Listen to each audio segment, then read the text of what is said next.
a exposição bíblica do Evangelho de João, eu convido os irmãos a abrirem as Sagradas Escrituras, no capítulo 16 do Evangelho de João, verso 19.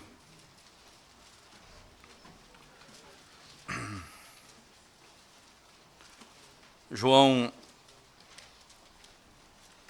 capítulo 16,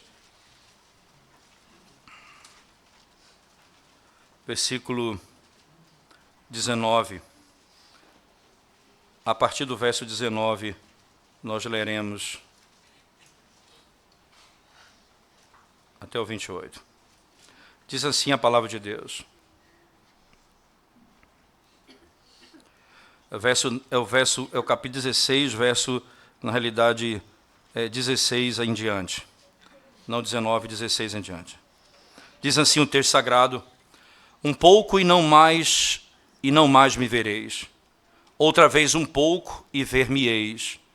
Então alguns dos seus discípulos disseram uns aos outros: que vem a ser isto que nos diz? Um pouco e não mais me vereis. E outra vez um pouco e ver-me-eis. E vou para o Pai. Diziam, pois, que vem a ser esse um pouco? Não compreendemos o que quer dizer. Percebendo Jesus que desejava interrogá-lo, perguntou-lhes: indagais entre vós a respeito disto, que vos disse, um pouco e não me vereis, e outra vez um pouco e ver-me-eis? Em verdade eu vos digo, que chorareis e vos lamentareis, e o mundo se alegrará. Vós ficareis tristes, mas a vossa tristeza se converterá em alegria. A mulher, quando está para dar à luz, tem tristeza, porque a sua hora é chegada, mas depois de nascido o menino, já não se lembra da aflição, pelo prazer que tem de ter nascido ao mundo um homem. Assim também agora vós tendes tristeza, mas outra vez vos verei. O vosso coração se alegrará, e a vossa alegria ninguém poderá tirar. Naquele dia, nada me perguntareis. Em verdade vos digo, se pedirdes alguma coisa ao Pai, eu vou-la concederá. Ele vos-la concederá em meu nome. Até agora, nada tendes pedido em meu nome. Pedi e recebereis, para que a vossa alegria seja completa. Estas coisas vos tenho dito, por meio de figuras. Vem a hora em que não vos falarei por meio de comparações, mas vos falarei claramente a respeito do Pai. Naquele dia pedireis em meu nome, e não vos digo que rogarei ao Pai por vós, porque o próprio Pai vos ama, visto que me tendes amado e tendes crido que eu vim da parte de Deus. Vim do Pai e entrei no mundo, todavia deixo o mundo e vou para o Pai. Vamos mais uma vez à presença de Deus, irmãos, em oração. Senhor, quando mais uma vez abrimos a Tua palavra para ouvirmos a Tua voz, clamamos ao Senhor que nos auxilie, nos ajude nas riquezas encontradas na Tua palavra. Ajuda-nos, Senhor, a percebê-las pelo Teu Espírito e a aplicá-las à nossa vida pelo Teu Espírito. E a Tua voz, ó Espírito de Deus, se faça ouvir essa noite. Então haverá salvação no nosso meio. Em nome de Jesus nós oramos. Amém. Sem dúvida, irmãos, a parte mais complexa da vida cristã no que diz respeito ao estudo da palavra de Deus é a questão da interpretação das Escrituras. O que a Bíblia quer dizer? O que significa alguma coisa? E certamente isso é a razão pela qual você encontra muitas divergências de pensamento no meio cristão acerca do entendimento de um texto sagrado. O que significa isso? O que significa essa palavra um pouco? O que significa a terminologia utilizada pelo Senhor? Por que essa expressão é usada no texto? E por causa disso, então, os embates eles vão acontecendo. Entretanto, o que me impressiona no texto, em tela, o texto que nós temos em mãos aqui, é que esse texto ele não lida com uma resposta direta do Senhor à pergunta dos discípulos. Ele não diz, eu vou explicar para vocês o que é um pouco. E ele passa, então, a tratar gramaticalmente, buscando as origens do termo, e vai explicar o que significa um pouco. Ele não entra nesse detalhe, que é algo que nós fazemos quando vamos explicar a Bíblia. E eu não estou dizendo que é errado, até porque é diferente do que nós fazemos. Mas o princípio deve ser o mesmo. O que o Senhor quer dizer com essa palavra? O que o Senhor quer dizer com essa expressão? E quando se fala em hermenêutica, entenda, irmãos, não é? Nós estamos falando principalmente de um período de transição da revelação, quando nós estamos saindo de toda uma estrutura da antiga aliança, onde se pregava o evangelho por sombras e tipos, por sinais, não é? por circuncisão, pelo cordeiro pascal, por profecias, que era toda uma estrutura do tabernáculo que apontava para Cristo. Agora, aquele cordeiro chega e João diz, esse é o cordeiro de Deus. Jesus diz em João capítulo 3, no capítulo 2 de João, ele diz que o templo seria destruído e ao terceiro dia seria erguido, e o templo era ele. Então, ele vai dizendo, o templo sou eu, João diz, o cordeiro é ele é o sacerdote, ele é o profeta, não é? Ele é o rei. Então, a Escritura vai apontando e afunilando para Cristo, e onde todas essas coisas vão encontrando significado. E nada à parte de Cristo tem significado na Escritura. Ele é, podemos dizer, a chave hermenêutica, um termo muito comum hoje, do Novo Testamento, ou de toda a Escritura Sagrada, onde nós podemos compreender a palavra de Deus. Por isso que a resposta de Cristo passa a ser intrigante. Ao invés de ele passar a explicar o termo que eles perguntam, ele passa a falar da necessidade dele ir ao Pai.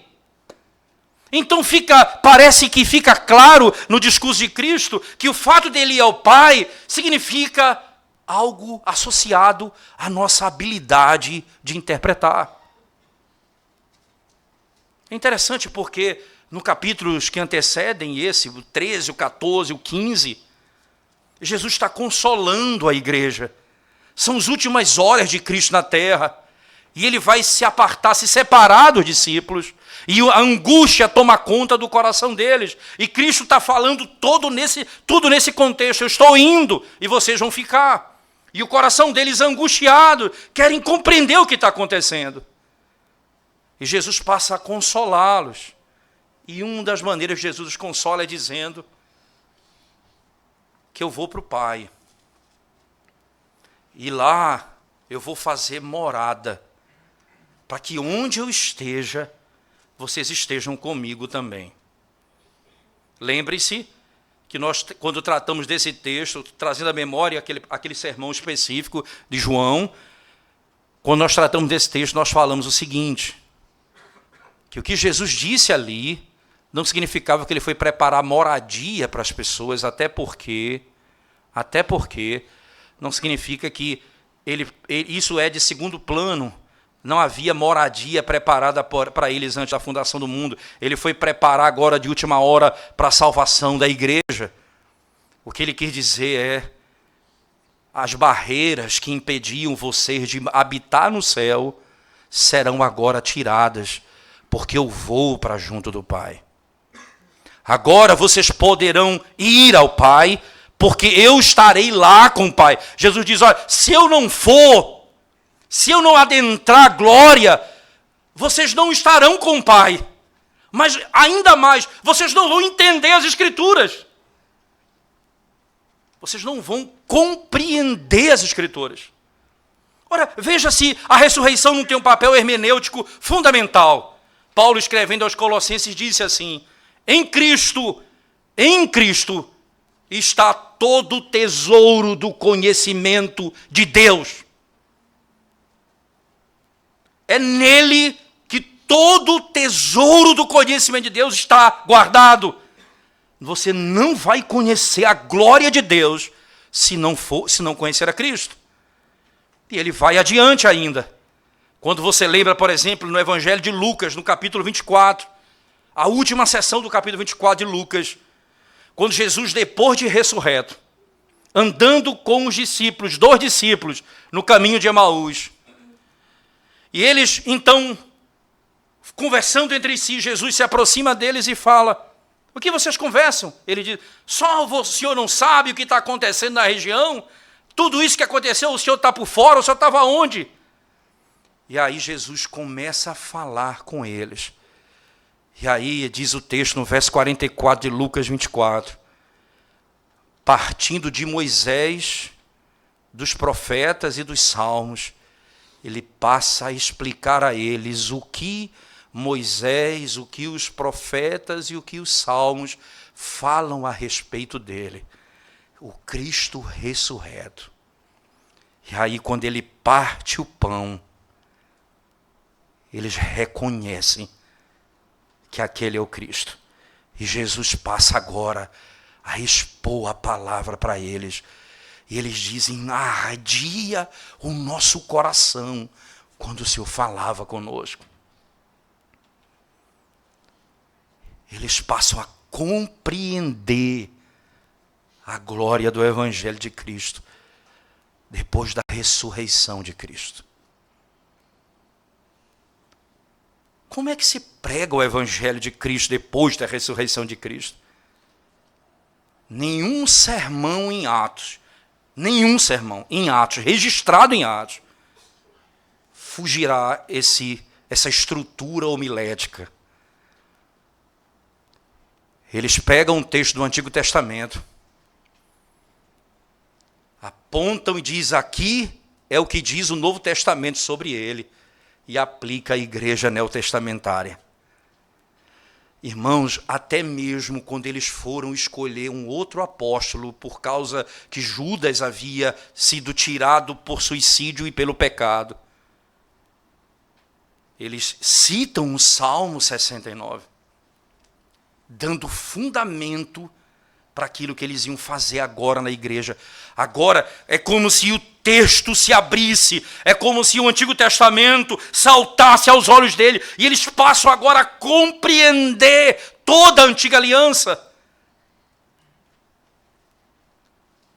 Por isso que a resposta de Cristo não é o detalhe da pergunta, mas a razão do entendimento.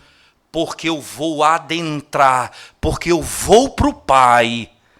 Essa é a razão pela qual vocês saberão o que eu estou dizendo.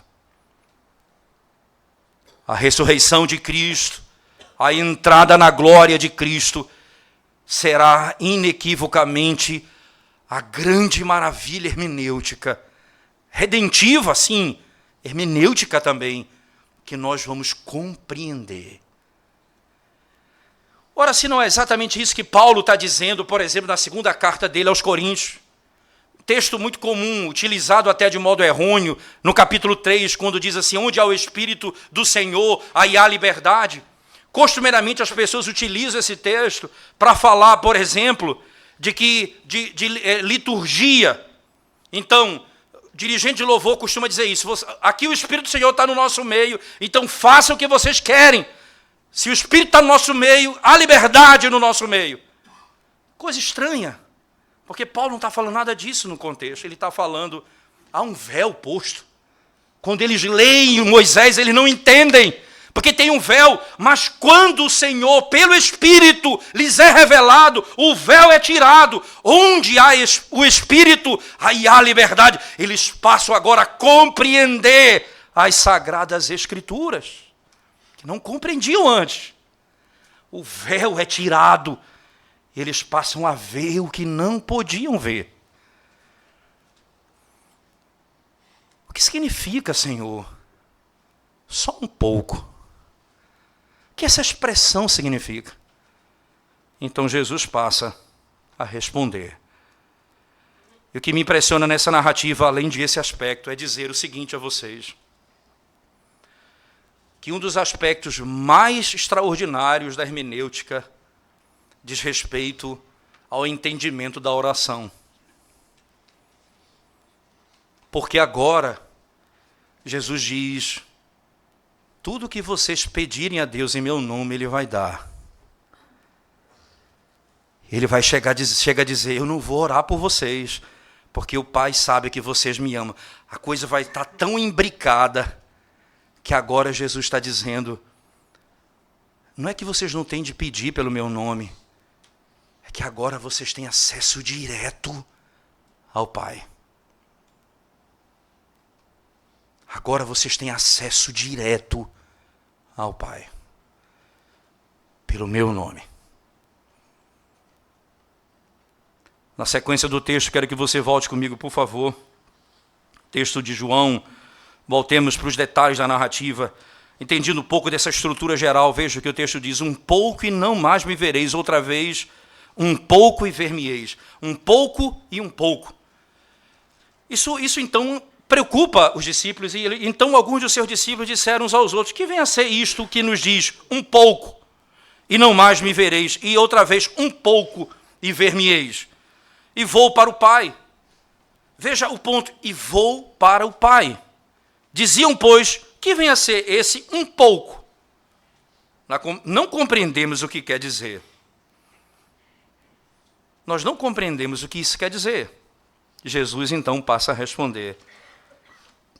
Percebendo Jesus que desejava interrogá-lo, perguntou-lhes, indagai entre vós a respeito disso que vos disse.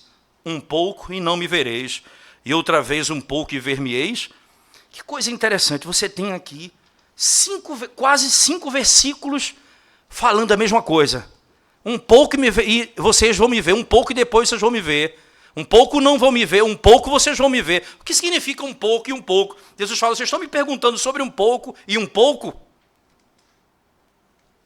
Parece algo bobo, não é, que está acontecendo aqui? Porque essa é a chave da questão. Por que vocês não vão me ver? E por que vocês vão me ver? E como vocês vão me ver? E como vocês vão me ver? Em verdade, verso 20, em verdade eu vos digo, que chorareis e vos lamentareis, e o mundo se alegrará. Vós ficareis tristes, mas a vossa tristeza se converterá em alegria.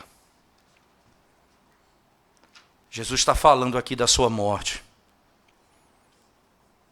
Quando aqueles que se amotinam contra mim, os reis da terra se amotinam contra mim e planejam a minha morte, quando eles tirarem a minha vida, pensam que eles tiraram a vida. Na realidade, Jesus entregou a sua vida voluntariamente. Né? Não nos cansamos de repetir essa informação, porque é importante isso. Jesus diz, é chegada a minha hora. Antes ele disse, não é chegada a minha hora, ainda não é chegada a minha hora. Agora ele diz, é chegada a minha hora, isto é, ele sabe o momento da sua morte, porque ele morre voluntariamente, ele dá a sua vida pelos seus. É chegada a minha hora. E quando eu morrer, o mundo vai se alegrar. Vocês vão se entristecer. Mas a tristeza de vocês vai durar pouco. E a alegria deles também pouco. Nada deles será permanente. A minha morte será a alegria deles. E a tristeza de vocês. A minha ressurreição será a alegria de vocês e a tristeza deles. Veja como é interessante a linguagem que Cristo utiliza aqui. O mundo se alegrará e vós ficareis tristes, mas a vossa alegria se converterá, mas a vossa tristeza se converterá em alegria. Toda a alegria do mundo, ela é real, mas ela é passageira. Toda a satisfação do mundo é real, mas é rápida. É como uma erva que cresce, nasce, e morre. Ela é rápida. Todo o prazer do mundo é real, mas é rápido e tem efeitos eternos. Por outro lado, toda a tristeza da igreja é real, mas é passageiro. Não vai durar para sempre. Nós podemos, junto com a morte e a ressurreição de Cristo, entendermos que por 3 dias nós vamos chorar, mas no terceiro dia nós vamos nos alegrar. O salmista, prevendo e vendo isso, disse: a alegria pode durar, a tristeza pode durar uma noite toda inteira, mas a alegria vem ao amanhecer. A tristeza dura a noite, mas a alegria vem no romper do sol. A linguagem bíblica descreve que a nossa tristeza, ela vai durar por um pouco período de tempo. Nós ressuscitaremos com Ele. Ele ressuscitou dentre os mortos. E a nossa vitória é a vitória dele. E a nossa alegria é a alegria dele. E a nossa plenitude é a plenitude dele. É ele mesmo. Como queremos ter prazer nessa vida, fora das coisas de Deus, se de fato nós não acreditamos que esse prazer é temporário? É óbvio que nós acreditamos que esse prazer é eterno. É interessante que Salomão, o sábio, disse: eu prefiro ir num funeral do que numa festa, porque na festa as pessoas pensam que vão viver eternamente, mas o funeral você se depara com a brevidade da vida. É por isso que o que as pessoas têm para oferecer para o jovem é festa, porque é a sensação contínua de vida eterna. A sensação de que eles vão se alegrar a vida toda. Mas é passageiro isso. E essa alegria vai se transformar em tristeza. E a tristeza do povo de Deus se transformará em alegria. O Senhor continua no seu argumento e ele vai usar a seguinte imagem. Veja, a mulher, quando está para dar à luz, tem tristeza, porque a sua hora é chegada. Mas depois de nascido o menino, já não se lembra da aflição pelo prazer que tem de ter nascido ao mundo um homem. Que imagem bonita. Que imagem interessante. O ponto, e Calvino trabalha muito bem esse texto, ele diz o seguinte: Calvino afirma que, porque essa tristeza que nós sentimos não está desconectada da nossa alegria. A morte faz parte do processo da redenção e da ressurreição. A alegria da mulher, primeiro, veio pela dor do nascimento do filho. Ela vai durar e é tão passageiro quanto o período de um parto. Eu não tive o privilégio de entrar no nascimento dos meus 2 primeiros filhos, mas de Aninha eu entrei para ver o parto de perto. E foi impressionante. Impressionante. A dor que antecede o nascimento do filho. O que é que mantém a mãe focada? Logo, logo eu vou ver a minha filha, o meu filho, diante dos meus olhos. Logo, logo eu vou pegá-la nos braços. Em pouco tempo eu vou colocá-la nos braços. O fato é que, nesse caso, foi eu primeiro, que ela teve, desmaiou, passou 6 horas dormindo e eu tive que ficar com a criança no braço. Mas tudo bem, faz parte. A grande A grande bênção do Senhor é descrita no nascimento. A dor que antecede a glória. A morte que antecede a ressurreição. O sofrimento que prevê a alegria. Não é sem esperança. Você não sofre sem esperança, você não sofre sem certeza, você está ali padecendo, você pode estar morrendo, mas você tem convicções. Imagina a hora da morte de alguém, no meio das suas dores finais. O que deve alentar a alma do moribundo? O que deve alentar a alma do que está morrendo? Senão, vai nascer, e eu vou pegar no colo meu filho. Ela vai dizer, eu vou ver o meu Senhor face a face, eu vou entrar no seu reino. Pode durar, mas em pouco tempo eu vou vê-lo. Eu vou estar com ele por toda a eternidade. A alegria desse mundo será manifestada em grande tristeza.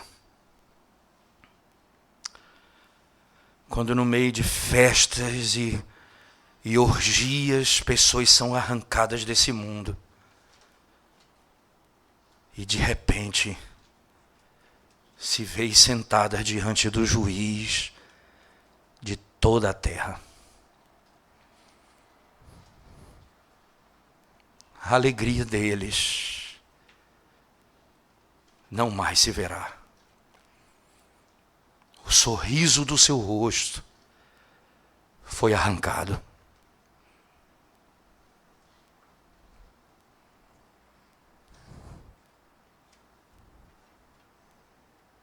Por um pouco,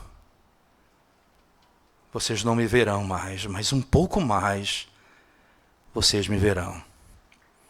A vossa tristeza se converterá em alegria. A sequência, e ele descreve o nascimento da criança como uma descrição bela dessa verdade.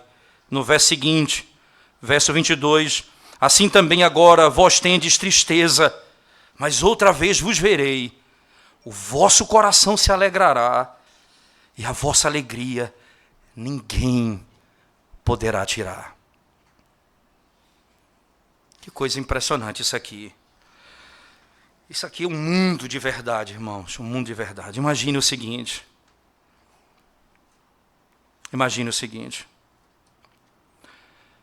Matthew Henry, comentando esse texto, descreve que a vinda de Cristo se dá de algumas formas interessantes. Primeiro, ele diz que ela vem no sentido da ressurreição mesmo. Calvino diz que ele não acredita que o término do assunto é a ressurreição, porque logo depois ele vai sumir de novo, ele vai ser assunto aos céus, e logo depois vocês não vão vê-lo mais. Mas vem o Espírito. Vem o Espírito de Deus e é derramado sobre a igreja. E o Espírito é de quem? O Espírito de Cristo, que vem sobre a igreja. E ele vem. E quando ele vier, ele trará toda a obra realizada de Cristo para dentro de nós. Vida eterna, salvação, redenção, santificação, glorificação, tudo estará dentro de nós. O Espírito habitando em nós. E nós teremos tudo nele. Por isso ninguém poderá tirar a nossa alegria. Daí eles vão entender, foi nos dado não apenas a graça de crer, mas a graça de padecer pelo nome do Senhor. Ninguém poderá tirar a nossa alegria. Quando lá em Atos, as profetisas e os profetas chegam e dizem o seguinte, amarrando Paulo por meio de um cinto, diz, você vai para Jerusalém, e lá você vai sair dessa cidade, e você vai sofrer, você vai padecer. não vá. Paulo disse, não venham entristecer meu coração. Eu estou preparado não só para sofrer, eu estou preparado para morrer por causa de Cristo. Que profecia é essa? O Senhor já disse para mim que eu fui chamado para saber o que importa sofrer por causa do Evangelho. Vocês estão me dizendo a verdade, mas não é para eu não ir, é para me assegurar o que eu tenho no caminho. E o caminho me trará muitas aflições. Solidão, a ponto de Paulo escrever que Lucas venha, traga a ele. A solidão dele é tanta que ele pede para que um deles venha estar com ele. Ele vai sofrendo, mas a alegria dele nunca poderia ser roubada. Porque agora tudo que Cristo conquistou veio a ele pela habitação do Espírito Santo. Como disse no sermão anterior, Eric Alexander dizendo, o que Cristo fez por nós, ele entra no céu e envia o seu Espírito para que seja agora feito em nós o que foi feito por nós. Agora isso vai habitar em mim.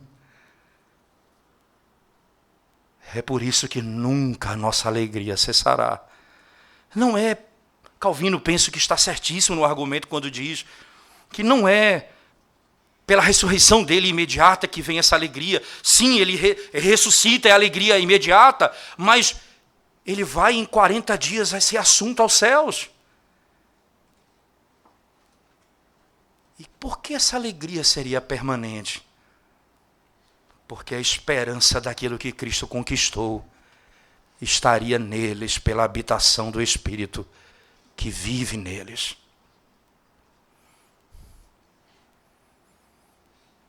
O texto ainda continua. Naquele dia nada me perguntareis. Em verdade vos digo, se pedirdes alguma coisa ao Pai, Ele vos concederá em meu nome.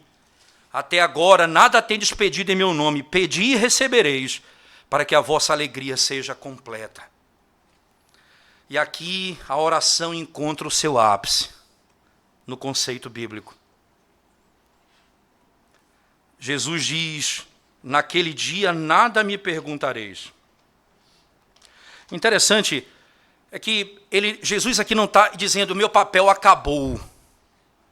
Não é esse não. O que Jesus está dizendo é, agora vocês têm acesso direto ao Pai. Vocês não tinham. E agora vocês vão compreender as coisas. E aí, veja a sequência.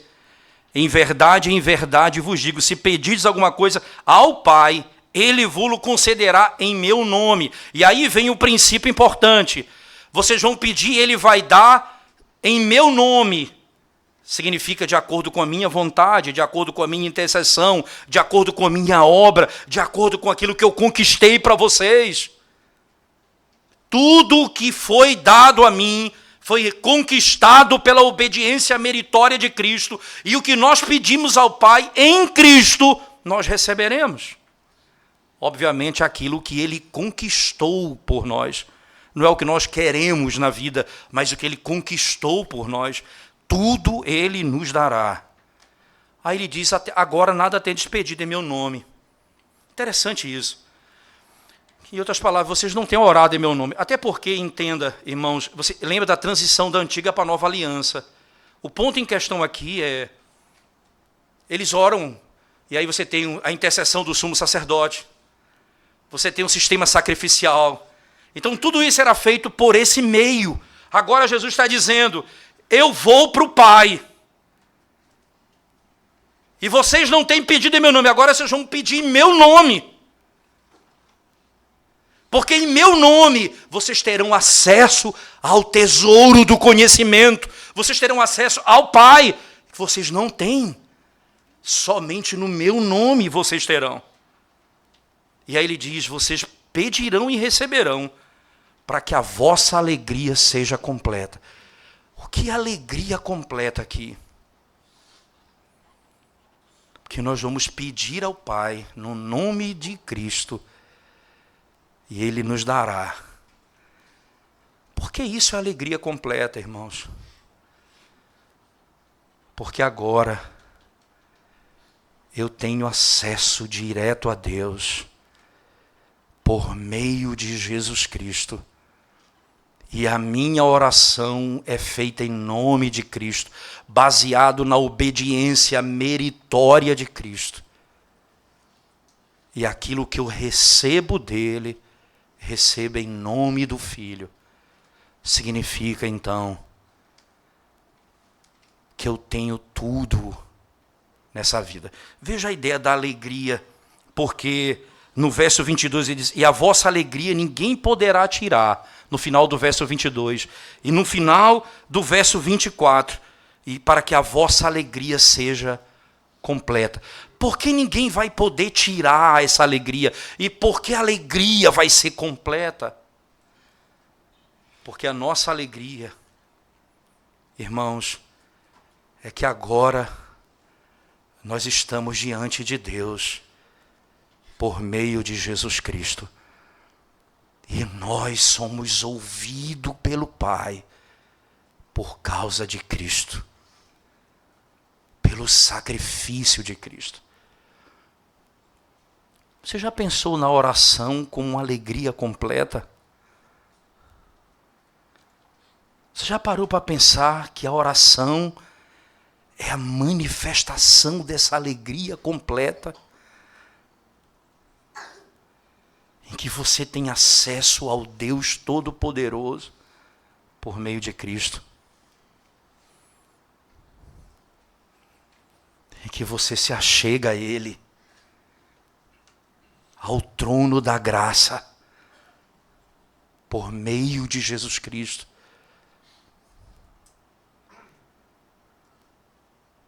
O que é a sua alegria? E por que o mundo facilmente rouba a sua alegria? A sua alegria está no que você possui, está na honra que você tem. A nossa alegria está que nós fomos recebidos pelo Pai, no nome de Jesus Cristo, o nosso Senhor. E nós chegamos diante dele em oração. Ninguém poderá roubar essa alegria. O que o homem poderá fazer contra nós? Se nós podemos chegar a Deus em Cristo. O que o mundo poderá fazer contra nós? Nós chegamos diante do Todo-Poderoso por meio de Jesus Cristo. É por isso que a obra da Trindade, lá em Romanos, Paulo diz, Romanos 8:5, ele vai dizer, nós não recebemos espírito de escravidão, mas espírito de adoção, pelo qual nós clamamos, Abba, Pai. Nós recebemos o Espírito, e que pelo Espírito, o Espírito de Cristo que habita em nós, nós chamamos Deus de Pai. Que consolo maior eu tenho nessa vida!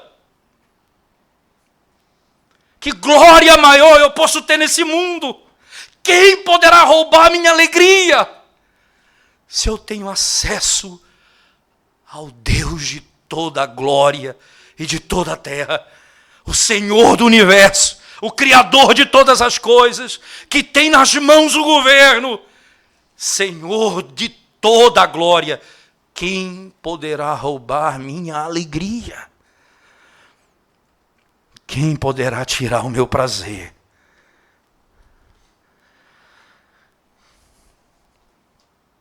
Como eu vejo a oração? Será que eu tenho a certeza do que eu estou fazendo quando eu estou orando? Agora eu chego a Deus em Cristo pela própria intercessão do Espírito. Citei isso outra vez e repito. Jonathan Edwards disse que a oração é o resumo da obra da salvação.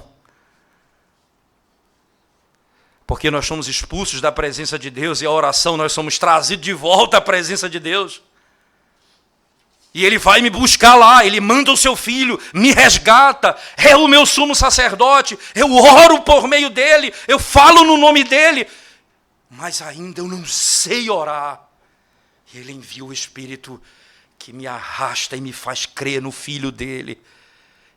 E diz Paulo, e Ele intercede por nós com gemidos inexprimíveis, porque não sabemos orar como convém. Nós fomos lançados para fora dele.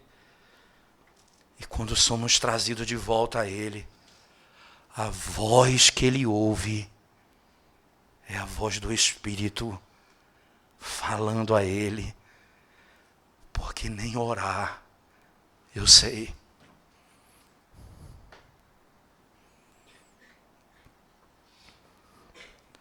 A vossa alegria é completa. Porque você está diante de Deus. Ele continua: estas coisas vos tenho dito por meio de figuras.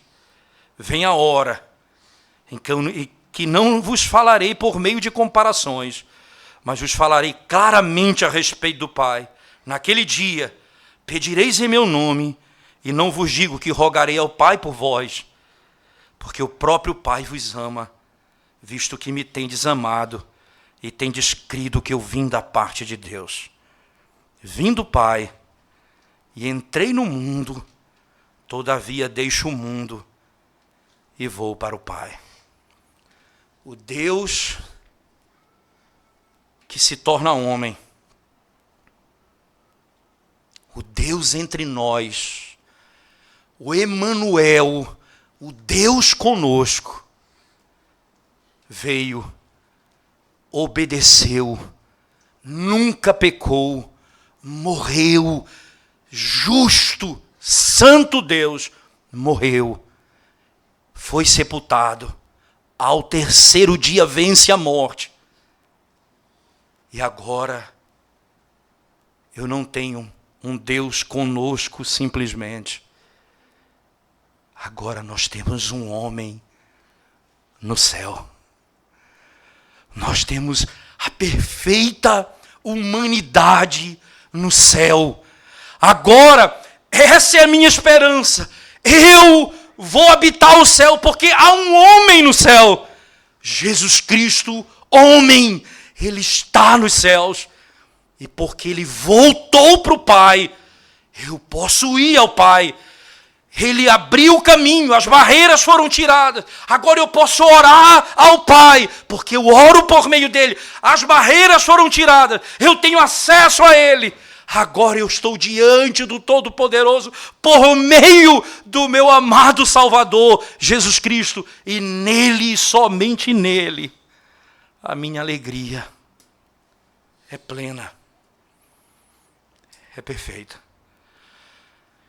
Eu vim do Pai para o mundo, todavia eu deixo o mundo e vou para o Pai, para que o outro Consolador venha e faça em vós o que vocês não podem fazer por vocês mesmos. Crer em mim, Ele abrirá o vosso entendimento para isso.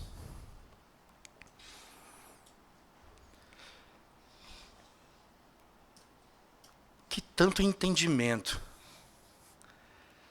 Agora a oração ganha uma dimensão maior.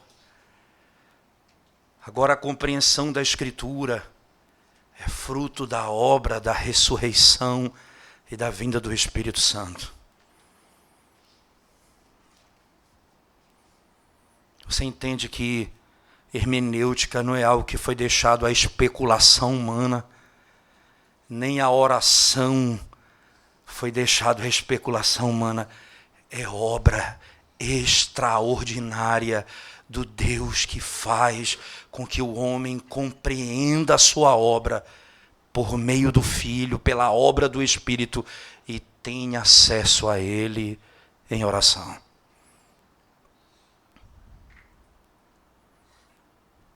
O Pai conhece, o Pai ama aqueles que amam o Filho. O Pai ama aqueles que amam o seu Filho. E essa é a verdadeira fé. Se nós cremos que Jesus Cristo foi enviado por Deus e voltou para o Pai por nossa causa. Deixa eu me dirigir a você, agora que está conosco nessa noite, que não tem conhecimento do Evangelho de Cristo. Preste atenção na sua vida. E perceba onde está a sua alegria. Onde está o teu conforto? Onde está a tua paz? Onde está a tua satisfação? Preste atenção nisso. Eu rogo a você, eu clamo a você, eu apelo a você essa noite, que Deus tenha misericórdia da tua alma e faça você enxergar que isso pode durar 10, 20, 30, 40 anos. Mas é rápido comparado à eternidade de tristeza que você terá na sua vida.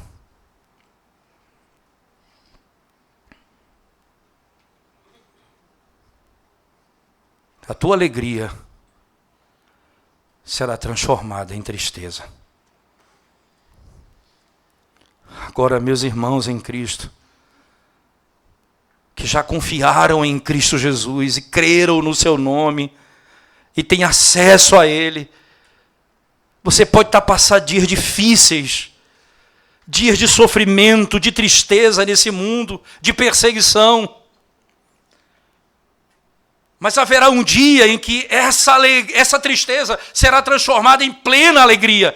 E ela já se transformou quando Jesus Cristo morreu e ressuscitou dentre os mortos e o Espírito veio sobre nós, sobre a igreja. Agora nós temos plena alegria. Os nossos olhos foram abertos e nós compreendemos a palavra de Deus. E agora nós temos acesso ao Pai. A nossa alegria é perene. Ninguém pode roubar a nossa alegria. Jesus disse: não tema aquele que pode apenas matar o teu corpo. Tema aquele que pode lançar no inferno o teu corpo e a tua alma. Tema ao Senhor.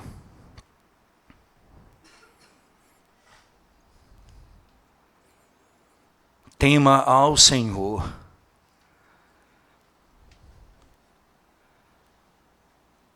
Eles podem roubar a nossa casa, nossos bens, a nossa família, a nossa força, mas a nossa alegria é que nós já estamos diante de Deus por meio de Jesus Cristo, e isso se revela.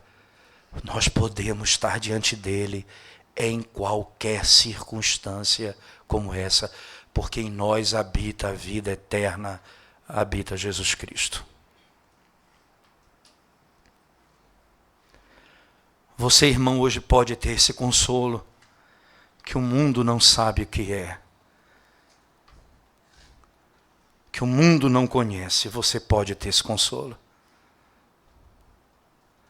Mas eu volto a você que está sem Jesus hoje, que não conhece o Evangelho de Cristo e que tem consolo nas coisas desse mundo. Arrependa-se hoje dos seus pecados, porque no dia do teu sofrimento você não terá quem apelar, porque todas as coisas que você tem são nada. Venha a Cristo hoje, Arrependa-se hoje dos seus pecados. Então você será salvo. Vamos orar ao Senhor mais uma vez, irmãos. Ó Santo Deus, nós bendizemos o Teu nome por Tua palavra e pelo poder do Evangelho de Cristo, nosso Salvador, em quem encontramos o conforto e a paz para a nossa vida. Ajuda-nos, Senhor, a vivermos de conformidade com os Teus preceitos. Ajuda-nos a orar, Senhor Deus, mais e mais. E usarmos esse benefício tão glorioso que descreve o crente. Porque nós chamamos o Deus eterno de Pai, por meio de Jesus Cristo, nosso Senhor, pela intercessão do Espírito, nosso amado Redentor, que habita em nós. Graças te damos, ó Deus. Traga salvação ao nosso meio essa noite e conforto à tua igreja, para a glória do teu nome. Em nome de Jesus nós oramos. Amém, Senhor. Amém. Coloquemos